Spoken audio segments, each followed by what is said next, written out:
Hello guys, welcome to my YouTube channel. मेरा नाम निधि है और आज हम डिस्कस करने वाले हैं बेड मेकिंग के बारे में। इसके अंदर कंप्लीट डिस्कशन करेंगे हम कि बेड मेकिंग क्या होता है। तो आइए वीडियो को शुरू करते हैं। सबसे पहले हम देखेंगे कि बेड मेकिंग की डेफिनीशन क्या होती है। तो bed making is a process of preparing and arranging a bed properly for a patient और any person to ensure comfort, cleanliness and safety. It is one of the most basic important nursing procedure performed in hospital or at homes. यानी bed making एक process होती है जिसमें हम prepare करते हैं, arrange करते हैं बेड को प्रॉपरली पेशेंट के लिए।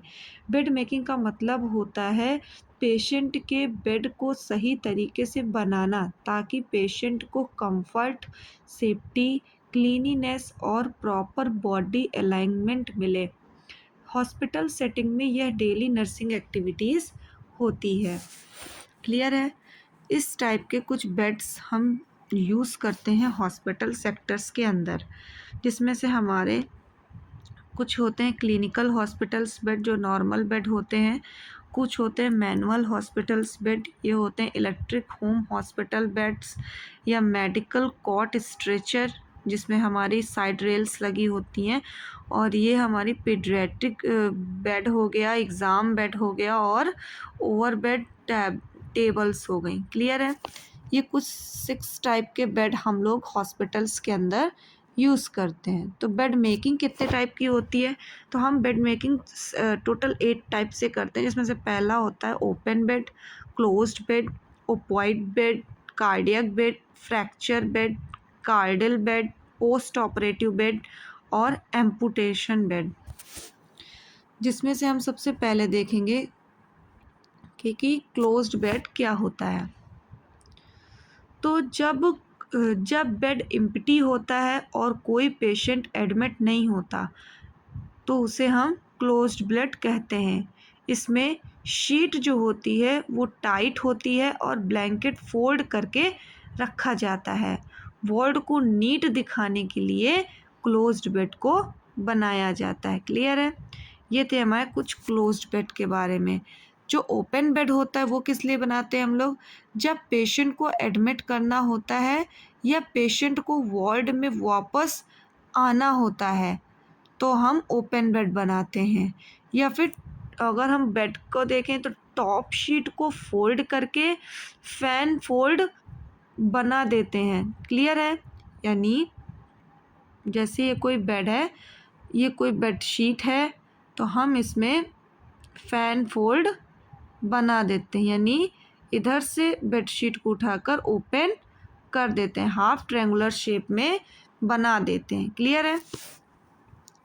नेक्स्ट हम देखेंगे ओपॉइड बेड क्या होता है। तो occupied bed made when the patient in confined to a bed and can not get up don't carefully without disturbing the patient. यानी जब बेड पे पेशेंट पड़ा होता है और उठ नहीं सकता, यानी पेशेंट अनकॉन्शियस होगा या फिर उसकी जो कंडीशन होगी वो क्रिटिकल होगी, ऐसी कंडीशन में हम पेशेंट के लिए ओपॉइड बेड बनाएंगे। पेशेंट को डिस्टर्ब किए बिना एक साइड करके बेड बनाना। क्लियर है? नेक्स्ट हम बनाएंगे post operative bed. Post operative bed prepared for a patient is returning from a surgery and designed for easy transfer and comfort using extra protective seats and manual wrinkles.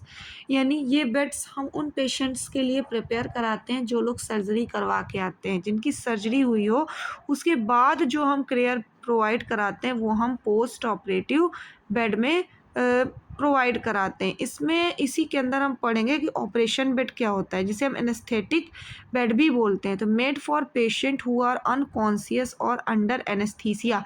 जो patient anaesthesia provide कराई जाती है जिस patient को, हम उसके लिए operation bed provide कराते हैं। यानी अगर ऑपरेशन बेड और पोस्ट ऑपरेटिव बेड को देखा जाए तो ऑपरेशन बेड से आ रहे पेशेंट के लिए ऑपरेशन से आ रहे पेशेंट के लिए बनाया जाता है पोस्ट ऑपरेटिव बेड। इस बेड को लो पोजीशन, मैट्रेस फिल्म और एक्स्ट्रा सीट वार्म रखने के लिए प्रोवाइड कराते हैं। क्लियर है? नेक्स्ट हम देखेंगे कार्डियक बेड क्या होता है। कार्डियक बेड होता है हमारा, जैसे cardiac bed made for patient with heart condition, जो पेशेंट हार्ट कंडीशन से गुजर रहे होते हैं उनके लिए हम कार्डियक बेड बनाते हैं। इसमें क्या होता है, हेड एलिवेटेड होता है और यानी फ्लावर पोजीशन में रखते हैं। इसमें जो हेड होता है वो एलिवेटेड रखते हैं फ्लावर पोजीशन में। देखो ये जैसे ये एक नॉर्मल बेड है जिसमें से हमारी 3 फ्लावर पोजीशंस होती हैं। तो जो हमारी जो 30 डिग्री का एंगल बनाती है फाउलर पोजीशन, उसे हम बोल देते हैं लो फाउलर पोजीशन। दैट इज़ जो हमारी 45 डिग्री का एंगल बनाती है उसे हम बोल देते हैं सेमी फाउलर, और जो हमारी टोटल 90 डिग्री का एंगल बनाती है वो हमारी हो जाती है हाई फाउलर पोजीशन। तो हम इसमें फाउलर पोजीशन पेशेंट की नीड के अकॉर्डिंग प्रोवाइड कराते हैं। याद रखिएगा, जो फाउलर पोजीशन होती है वो 3 टाइप की होती है। जो लो फाउलर होती है वो 30 डिग्री के एंगल में बनाई जाती है, जो सेमी फाउलर होती है वो 45 डिग्री का एंगल कवर करती है, और जो हाई फाउलर होती है वो पूरा पूरा 90 डिग्री का एंगल कवर करती है। नेक्स्ट हम पढ़ेंगे फ्रैक्चर बेड क्या होता है। तो fracture bed made for patient with fracture and use a firm mattress और bed board and avoid unnecessary movement. यानी जो फ्रैक्चर बेड होता है वो हम फ्रैक्चर पेशेंट के लिए बनाते हैं। इसमें हार्ड मैट्रिक्स, फ्रैक्चर बोर्ड और सैंड बैग यूज़ होता है जिससे कि फ्रैक्चर वाले पेशेंट को सपोर्ट प्रोवाइड हो सके। इस टाइप का होता है कुछ हमारा कार्डियक पोजीशन। जैसे कि अगर ये हमारा नॉर्मल एंगल हो गया, अगर हम इसको डिवाइड करें तो ये रहा, ये हमारा 30 डिग्री का एंगल हो गया, यानी ये हमारा 30 डिग्री का एंगल हो गया, यानी ये हो गया लो फाउलर। क्लियर है। ये एंगल हमारा बन गया तो सेमी फाउलर, और अगर ये बिल्कुल स्ट्रेट बन गया तो ये बन गया हमारा कौन सा, ये बन गया हमारा हाई फाउलर पोजीशन। ये हमारा कार्डियक बेड होता है। अगर पेशेंट का कार्डियक बेड ही अलग आते हैं। इसमें हम पेशेंट की नीड के अकॉर्डिंग उन्हें कार्डियक टेबल प्रोवाइड कराते हैं जिसमें पेशेंट पिलो रखकर कंफर्ट फील कर सकता है, और उसे हम एक एक्स्ट्रा पिलो भी प्रोवाइड कराते हैं जिसे अपने पैरों के पास लगाकर वो आराम कर सकता है। क्लियर है। ये हम कार्डियक पेशेंट के लिए प्रोवाइड कराते हैं। नेक्स्ट हम देखेंगे कि हमारे पर्पस क्या होते हैं। नेक्स्ट हम देखेंगे कि हमारे पर्पस क्या होते हैं बेड मेकिंग को लेकर, क्या क्या पर्पस होते हैं। क्लियर है। तो सबसे पहला पर्पस होता है to provide a comfort to a patient, यानी पेशेंट को कंफर्ट प्रोवाइड कराना। क्लियर है। To maintain a cleanliness and hygiene, यानी बेड को क्लीन रखना और हाइजीन रखना।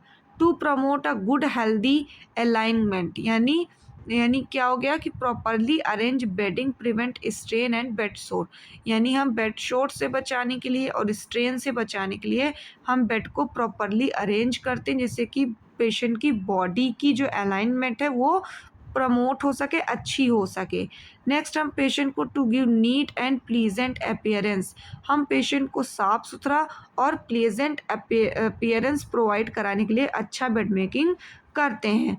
नेक्स्ट हम टू प्रिवेंट अ कॉम्प्लिकेशंस, हम पेशेंट को कॉम्प्लिकेशंस से प्रिवेंट करने के लिए भी हम बेड मेकिंग करते हैं, जैसे कि बेड सोर हो गया, विंकल्स हो गई, या फिर इन्फेक्शन से बचाने के लिए भी यूज़ करते हैं।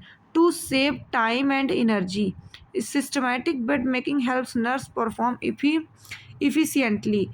क्लियर है। अगर सिस्टमैटिक बेड मेकिंग हमने की है तो वो हमारी नर्सेस की परफॉर्मेंस को अच्छा बनाती हैं। या फिर पेशेंट की मूवमेंट, एग्जामिनेशन, प्रोसीजर में कन्वेंसेस देना, या फिर और भी बहुत सारे कारण हैं। वार्ड को प्रेजेंटेबल बनाए रखने के लिए भी हम प्रॉपर बेड मेकिंग करते हैं। क्लियर है। नेक्स्ट हम देखेंगे जनरल प्रिंसिपल्स क्या होते हैं बेड मेकिंग के। तो सबसे पहला प्रिंसिपल होता है प्राइवेसी को इंश्योर करना, यानी close doors and curtains to maintain cleanliness and infection control, यानी मतलब लिनिन, क्लीन लिनिन का यूज़ करेंगे, हैंड वॉश करेंगे और क्लीन लिनिन का यूज़ करेंगे। Follow correct and body mechanism, यानी जिससे हमारी स्ट्रेन से बच सके, बैक इंजरी से बच सके, हमारा पेशेंट और अच्छे तरीके से काम कर सके। इंश्योर पेशेंट सेफ्टी, हम पेशेंट की सेफ्टी का भी ध्यान रखेंगे। इसके लिए हम क्या करेंगे, जो बेड के किनारे किनारे साइड रेल्स होती हैं उनको हम ओपन कर देंगे ताकि हमारा पेशेंट फॉल ना हो पाए, यानी बेड से गिर ना पाए। कीप द पेशेंट कंफर्टेबल, हम पेशेंट के बेड को नीट एंड क्लीन बनाएंगे और लम्प फ्री और विंकल्ड फ्री बनाएंगे, जिससे कि पेशेंट को विंकल्ड और लम्स ना हो बेड में।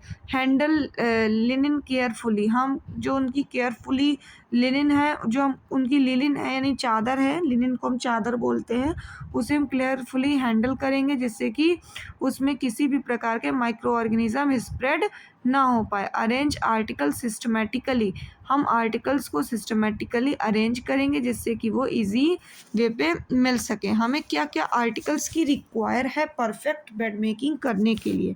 सबसे पहले हमें मैट्रेस चाहिए, पिलो चाहिए, बेडशीट चाहिए। बेडशीट में भी हमें दो चाहिए, bottom sheet, top sheet and blanket and bed spread. Clear है। नेक्स्ट हम देखेंगे ड्रॉ शीट, मेकिंग टोश। मेकिंग टोश जो होती है ग्रीन कलर की रबर की शीट होती है। पिलो कवर चाहिए हमें, लिनन बैग और सॉलिड लिनन चाहिए। बेसिन एंड एंटीसेप्टिक सॉल्यूशन चाहिए फॉर क्लीनिंग हैंड्स। ये हमें आर्टिकल्स चाहिए प्रॉपर बेड मेकिंग के लिए। तो ये हमारे कुछ स्टेप्स हैं जो बेड मेकिंग को दिखाते हैं। सबसे पहला स्टेप्स होता है, अगर हम बेड मेकिंग को देखें तो place bottom sheet on mattress. Bed के ऊपर हम सबसे पहले अगर हम प्रोसीजर शुरू करते हैं तो हमें कंप्लीटली बेड को क्लीन करना होता है। इसमें हम क्या करते हैं, बेड को कंप्लीटली क्लीन करते हैं। उसके बाद हम मैट्रेस को क्लीन करते हैं। मैट्रेस को क्लीन करने के बाद हम अपने हैंड को अच्छे से वॉश करने के बाद हम उस मैट्रेस के बॉटम पे बॉटम शीट अप्लाई करते हैं। बॉटम शीट अप्लाई करने के बाद स्टेप 2, जो मिटर कॉर्नर को हम 45 डिग्री का एंगल पे हम बेड मेकिंग में 45 डिग्री के एंगल में हम मिटर कॉर्नर बनाते हैं। थर्ड स्टेप में हम टक द हैंडल कॉर्नर, हम फिर हैंड की मदद से उन कॉर्नर्स को बेड पे टक कर देते हैं। Next place hand eight side of mattress, बाद में इस टाइप से हम बेड हैंड को प्लेस करते हैं साइड ऑफ द मैट्रेस के साइड में एंड टक शीट अंडर द मैट्रेस। देखो ये पूरा 45 डिग्री का एंगल बन गया है, ये देखो क्लियर है। ये देखो यहाँ पे 45 डिग्री का एंगल बन चुका है। नेक्स्ट हम क्या करेंगे, सिक्स्थ पॉइंट में सेंटर द टॉप शीट। फिर हम टॉप शीट के सेंटर पे पहले हम मेकिंग टोश को, जो हमारी प्लास्टिक की रबर की शीट थी, उसे हम अप्लाई करेंगे ये। फिर उसके ऊपर हम ड्रॉ शीट को अप्लाई करेंगे। ड्रॉ शीट को अप्लाई करने के बाद हम फिर उसके ऊपर टॉप शीट बिछा देंगे। क्लियर है। टॉप शीट हमारी नॉर्मल मैट्रेस थी, जिसे हम दो नामों से जानते थे बेडशीट। वाइट कलर की कॉटन की बेडशीट होती जिसे हम बॉटम शीट, टॉप शीट बोलते हैं। जब हम मैट्रेस के ऊपर जो वाइट कलर की शीट बिछाते हैं उसे हम बॉटम शीट बोल देते हैं। फिर उसके ऊपर हम क्या बिछाते हैं, मेकिंग टोश। मेकिंग टोश एक रबड़ की शीट होती है और फिर उसको छिपाने के लिए हम ढकने के लिए हम ड्रॉ शीट का यूज़ करते हैं और ड्रॉ शीट के ऊपर हम फिर टॉप शीट का यूज़ करते हैं। क्लियर है। नेक्स्ट 10th स्टेप पे complete bed making of the bed. इस तरीके से हम बेड मेकिंग को कंप्लीट करते हैं। अगर हम नॉर्मल प्रोसीजर अगर ओपन बेड का देखें तो सबसे पहले हम अपने हैंड्स को वॉश करते हैं और जो भी हमें आर्टिकल्स की ज़रूरत है उन्हें लेते हैं। फिर हम पेशेंट को प्रॉपर प्रोसीजर एक्सप्लेन करते हैं और उसकी प्राइवेसी को मेंटेन करते हैं। Next, place the bed in comfortable height and position. Bed को हम कंफर्टेबल हाइट में और कंफर्टेबल पोजीशनिंग में रखते हैं। रिमूव द सॉलिड लिनन, यानी जो गंदी लिनन थी उसको रिमूव करते हैं। And place the linen bag, और उसको हम लिनन बैग पे डिस्कार्ड करते हैं। Spread the bottom sheet, mattress के ऊपर फिर हम बॉटम शीट लगाते हैं। टक टाइटली अंडर द मैट्रेस, और उसको टक करते हैं 45 डिग्री के एंगल पे हम मैट्रिक्स के अंदर। क्लियर है। Place making toast and draw sheet in the centre of the bottom sheet. उसके बाद हम क्या, जैसे मैंने बताया था कि मेकिंग टोस्ट बिछाते हैं सेंटर ऑफ द बेड, और उसके ऊपर हम उसको कवर करने के लिए ग्रीन कलर की कॉटन की ड्रॉ शीट बिछाते हैं। ड्रॉ शीट और मेकिंग टोस्ट को कवर करते हुए हम उसके ऊपर टॉप शीट बिछाते हैं, और टॉप शीट के ऊपर हम ब्लैंकेट अप्लाई करते हैं। ब्लैंकेट अप्लाई करने के बाद fold back the top sheet to make a open bed. अगर हमें ओपन बेड बनाना है तो हम उसको फैन शेप में एक साइड उठाकर ब्लैंकेट की उसको ट्रायंगुलर शेप पे रख देते हैं, जिससे कि ये चीज़ बन सके कि वो ओपन बेड है, वहाँ पे पेशेंट प्रेजेंट है। नेक्स्ट देखेंगे replace pillow and clean cover. Pillow हम रखेंगे, 2 पिलो रखेंगे, और उसके ऊपर हम क्लीन कवर भी अप्लाई करेंगे। Adjust the bed for the patient comfort and safety. हम पेशेंट के कंफर्ट और सेफ्टी के अकॉर्डिंग उनके बेड को एडजस्ट करेंगे, और प्रोसीजर ख़त्म करने के बाद हम प्रॉपरली हैंड को वॉश करेंगे। ये था हमारा ओपन बेड का प्रोसीजर। इसी तरीके से हम अपने सारे बेड्स को कंप्लीट करते हैं। तो आज की वीडियो में इतना ही। यदि आपको बेड मेकिंग का टॉपिक क्लियर हुआ हो, ये समझ आया हो, जो भी कॉन्सेप्ट था इसका, तो आप मेरे चैनल को लाइक करें, सब्सक्राइब करें और बेल आइकन को प्रेस करें। Thank you.